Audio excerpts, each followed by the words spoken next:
നമസ്കാരം. ഇൻഫർമേഷൻ മീഡിയയുടെ പുതിയൊരു വീഡിയോസിലേക്ക് എല്ലാ കൂട്ടുകാർക്കും ഒരിക്കൽ കൂടി സ്വാഗതം. സംസ്ഥാനത്ത് ക്ഷേമ പെൻഷൻ വിതരണം തുടങ്ങുകയാണ്.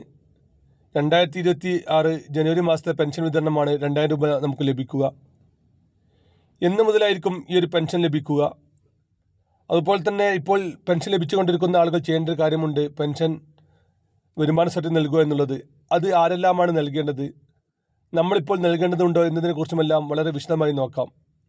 അതിനു മുന്നോടിയായി ഇൻഫർമേഷൻ മീഡിയയുടെ വീഡിയോസ് നിങ്ങൾ ആദ്യമായിട്ടാണ് കാണുന്നതെങ്കിൽ ചാനൽ സബ്സ്ക്രൈബ് ചെയ്യാൻ മറക്കരുത്. നമ്മുടെ ചാനൽ ഒരു തരത്തിലുള്ള മതപരമായ കാര്യങ്ങളോ രാഷ്ട്രീയപരമായ കാര്യങ്ങളോ വരുന്നതല്ല.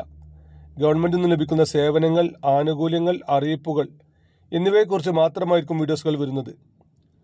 ശ്രദ്ധിക്കുക, ഗവൺമെൻറ് സേവനങ്ങളും അറിയിപ്പുകളും എപ്പോൾ വേണമെങ്കിലും പുതിയ മാറ്റങ്ങൾ വരാം. നിങ്ങൾക്ക് ഏറ്റവും പുതിയ അറിയിപ്പുകൾ ലഭിക്കാൻ ചാനൽ സബ്സ്ക്രൈബ് ചെയ്ത് തൊട്ടടുത്തുള്ള ബെല്ലൈക്കൻ കൂടി ക്ലിക്ക് ചെയ്യുക. ഫേസ്ബുക്കിലാണ് വീഡിയോ കാണുന്നതെങ്കിൽ ചാനൽ ഫോളോ ചെയ്യാൻ കൂടി മറക്കരുത്. നമുക്കറിയാം, ഇപ്പോൾ ലഭിച്ചുകൊണ്ടിരിക്കുന്ന പെൻഷൻ 2000 രൂപയാണ്. കഴിഞ്ഞ മാസം മുതലാണ് നമുക്ക് 2000 രൂപ ലഭിച്ചുകൊണ്ടിരിക്കുന്നത്. അതിനുമുമ്പ് നമുക്ക് 1600 രൂപ ലഭിച്ചുകൊണ്ടിരുന്ന ഇത് പെൻഷൻ കുടിശ്ശികയെല്ലാം കൊടുത്തു തീർത്ത് 2000 രൂപ കഴിഞ്ഞ മാസം ലഭിച്ചിരുന്നു. കഴിഞ്ഞ ഡിസംബർ മാസം നിങ്ങൾക്ക് പെൻഷൻ ലഭിച്ച ആളുകൾ യെസ് എന്നും അല്ലാത്ത ആളുകൾ നോ എന്നും കമ്പനി ചെയ്യാനും മറക്കരുത്. ഏതായാലും ജനുവരി മാസത്തിലെ പെൻഷൻ വിതരണം തുടങ്ങുകയാണ്. അതിന് തീയതി നമുക്ക് നോക്കാം. അതിന് മുമ്പ് തന്നെ നമ്മൾ പെൻഷൻ വാങ്ങുന്ന ആളുകൾ നിർബന്ധമായി ചെയ്യേണ്ട കാര്യമുണ്ട്. വരുമാന സർട്ടിഫിക്കറ്റ് അത് മാസമോ വർഷമോ നമ്മൾ കൊടുക്കേണ്ട ആവശ്യമില്ല. ഏതെങ്കിലും ഒരു പ്രാവശ്യം മാത്രം നമ്മൾ കൊടുത്താൽ മതി. എന്നാൽ ഇപ്പോഴും പെൻഷൻ അങ്ങനെ വരുമാന സർട്ടിഫിക്കറ്റ് കൊടുക്കാത്ത ഒരുപാട് ആളുകൾ നമ്മുടെ കൂട്ടത്തിലുണ്ട്. അവർക്ക് സർക്കാർ പറഞ്ഞിരുന്ന അവസാന തീയതി ഈ ഡിസംബർ 31-ാം തീയതി ആയിരുന്നു. അതിനുശേഷം പെൻഷൻ മുടങ്ങുമെന്ന് സർക്കാർ അറിയിച്ചിരുന്നെങ്കിലും ഇപ്പോൾ ജൂൺ വരെ അതിന് സമയം അനുവദിച്ചിട്ടുണ്ട്. സർക്കാരിൻ്റെ കണക്കനുസരിച്ച് ഏകദേശം 1 ലക്ഷത്തിലധികം ആളുകൾ ഇനിയും പെൻഷൻ ഈ ഒരു വരുമാന സർട്ടിഫിക്കറ്റ് നൽകാൻ ആളുകളുണ്ട്. അതുകൊണ്ട് തന്നെ നിർബന്ധമായിട്ടും ഈ കാര്യം പ്രത്യേകം ശ്രദ്ധിക്കുക. അല്ലാത്ത പക്ഷം പിന്നീട് പെൻഷൻ മുടങ്ങുന്നതാണ്. വാർഡ് മെമ്പർ മുഖേനയോ അതല്ലെങ്കിൽ പഞ്ചായത്തിൽ നേരിട്ടോ അതുമല്ലെങ്കിൽ നമ്മുടെ സ്മാർട്ട് ആപ്ലിക്കേഷൻ വഴിയോ എങ്ങനെയെങ്കിലും നമ്മൾ ഇക്കാര്യം മനസ്സിലാക്കുക. അതല്ലെങ്കിൽ നമ്മുടെ പെൻഷൻ സേവന സെർച്ചിൽ പോയി നമുക്ക് മനസ്സിലാക്കാൻ സാധിക്കും. അങ്ങനെ നമ്മൾ വരുമാന സർട്ടിഫിക്കറ്റ് കൊടുക്കണമെന്ന് ആവശ്യപ്പെടുകയാണെങ്കിൽ നമ്മൾ അക്ഷയ കേന്ദ്രവുമായി ബന്ധപ്പെട്ട് നമ്മുടെ വരുമാന സർട്ടിഫിക്കറ്റ് നേടണം.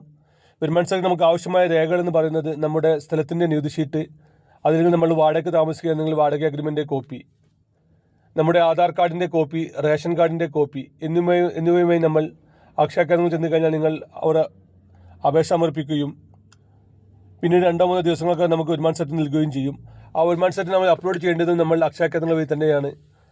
വരുമാന സർട്ടിഫിക്കറ്റ് നേടാൻ നമുക്ക് 40 രൂപയാണ് നമ്മൾ നൽകേണ്ടത്, മറ്റൊരു 50 രൂപയുമാണ് നമ്മൾ നൽകേണ്ടത്.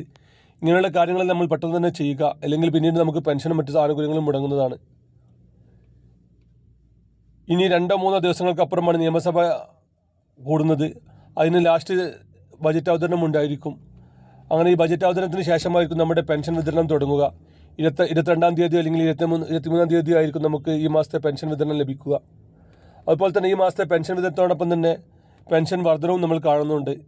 നമുക്കറിയാം, നിയമസഭാ ഇലക്ഷന് വളരെ കുറഞ്ഞ ദിവസങ്ങൾ മാത്രമാണ് ബാക്കിയുള്ളത്. അതിനുമുമ്പ് തന്നെ പെൻഷൻ 2500 എത്തിക്കാനാണ് ഇപ്പോൾ സർക്കാർ ആലോചിക്കുന്നത്. ഏതായാലും വരും ദിവസങ്ങൾ തന്നെ ഇതിൻ്റെ ഔദ്യോഗികമായ പ്രഖ്യാപനങ്ങളും മറ്റു കാര്യങ്ങളും നമുക്കുണ്ടായിരിക്കും. അതുപോലെ തന്നെ ഇപ്പോൾ പുതിയ പെൻഷനും അപേക്ഷ സമർപ്പിക്കാൻ സാധിക്കുന്നുണ്ട്. നമുക്കറിയാം, കഴിഞ്ഞ കാലങ്ങളിലെല്ലാം വളരെ കുറഞ്ഞ പ്രശ്നങ്ങൾ കൊണ്ട് തന്നെ പെൻഷൻ ഒരുപാട് മുടങ്ങിയിരുന്നു, അല്ലെങ്കിൽ അപേക്ഷകൾ ഒരുപാട് റിജക്റ്റ് ആയിരുന്നു. അങ്ങനെയുള്ള ആളുകൾക്കെല്ലാം ഇപ്പോൾ വീണ്ടും അപേക്ഷ സമർപ്പിക്കാൻ സാധിക്കുന്നുണ്ട്. അങ്ങനെ അപേക്ഷ സമർപ്പിക്കുകയാണെങ്കിൽ ഇപ്പോൾ പെട്ടെന്ന് തന്നെ അത് അപ്രൂവ് ചെയ്യുകയുമുണ്ട്. കാരണം നമുക്കറിയാം, ഈ നിയമസഭാ ഇലക്ഷൻ മുമ്പ് തന്നെ ഇങ്ങനെയുള്ള കാര്യങ്ങൾക്കെല്ലാം സർക്കാർ പെട്ടെന്ന് തന്നെ നീക്കുപോക്കുകളുണ്ടായിരിക്കും. ഇങ്ങനെയുള്ള അവസരം നമ്മൾ പരമാവധി പ്രയോജനപ്പെടുത്തുക. അതുപോലെ തന്നെ സ്ത്രീ സുരക്ഷാ പെൻഷൻ ഇനിയും അപേക്ഷിക്കാത്ത ഒരുപാട് ആളുകളുണ്ടെന്നാണ് സർക്കാരിൻ്റെ കണക്കുകൾ വ്യക്തമാക്കുന്നത്. ഇപ്പോൾ 8 ലക്ഷം ആളുകൾ മാത്രമാണ് ഇപ്പോൾ അപേക്ഷ സമർപ്പിച്ചിട്ടുള്ളത്. ഏകദേശം 12 ലക്ഷത്തിലധികം ആളുകൾ അപേക്ഷ ഉണ്ടാകുമെന്നാണ് സർക്കാർ കണക്ക് കൂട്ടിയിരുന്നത്. പക്ഷേ ഇപ്പോൾ 8 ലക്ഷത്തിലധികം ആളുകൾ മാത്രമാണ് ഇപ്പോൾ അപേക്ഷ കൊടുത്തത്. അതുകൊണ്ട് തന്നെ ഇനിയും അപേക്ഷ കൊടുക്കാത്ത ആളുകൾ പെട്ടെന്ന് തന്നെ അപേക്ഷ കൊടുക്കുക. അവർക്ക് മാസം 1000 രൂപ പെൻഷൻ പോലെ തന്നെ അവർക്കും ലഭിക്കുന്നതാണ്. പെൻഷൻ മസ്റ്ററിങ്ങുമായി ബന്ധപ്പെട്ട കാര്യങ്ങൾ, അതുപോലെ തന്നെ പെൻഷനും ആരോഗ്യ ഇൻഷുറൻസുമായി ബന്ധപ്പെട്ട കാര്യങ്ങൾ എന്നിങ്ങനെ ജനങ്ങൾക്ക് ഉപകാരപ്രദമായ വീഡിയോകൾ മാത്രമാണ് നമ്മുടെ ചാനൽ വരുന്നത്.